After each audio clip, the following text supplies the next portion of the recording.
आणि कोणत्या पक्षाचा? आम्ही प्रभाग 7 मधून फॉर्म भरलेला आहे. इच्छुक पक्षातून भरलेला आहे फॉर्म. कोणता पक्ष? सध्या मी एवढंच सांगेन की भगवा रंग आम्ही सोडणार नाही. प्रभागामध्ये नेमके प्रॉब्लेम्स काय आहेत? सगळ्यात आता आम्ही प्रभाग बऱ्यापैकी होम टू होम प्रचार करण्यात केला, तर त्यावेळेस आम्ही प्रत्येक घरापर्यंत जाऊन जेवढा भाग गेलो प्रत्येक घरापर्यंत गेलो आहे. त्यामध्ये सगळ्यात मोठी समस्या जी नाल्यामुळं जे ड्रेनेज तुंबलेले आणि रस्ते आणि स्वच्छता, या 3 समस्या प्रामुख्याने आम्हाला दिसलेल्या आहेत, ज्याच्यावर प्रायोरिटीने काम करण्याची गरज आहे. आणि लोकांचाही आक्रोश तोच आहे की या समस्या पहिल्यांदा सॉल्व्ह व्हायला पाहिजे.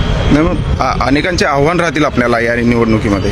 नक्कीच राहणारच ना, पण माझी स्वतःची एक धारणा आहे की दुसऱ्याची रेग पुसण्यापेक्षा आपली मोठी करण्यामध्ये म्हणजे माझे विचार आहेत. त्यामुळं मी कशी एक योग्य उमेदवार आहे हे मी असं बघते की नगरसेवक ही माझी नोकरी आहे आणि मी सध्या 15 दिवस पुढं इंटरव्ह्यूला चालले आहे माझा CV घेऊन. तर प्रत्येक नागरिकाला मी इंटरव्ह्यू प्रमाणे की मी योग्य उमेदवार कशी आहे या पद्धतीने माझा प्रचार चालू असणार आहे की मला तुम्ही नगरसेवक पदाची नोकरी द्या, ती जबाबदारी मला द्या, या पद्धतीने मी पुढे चालते.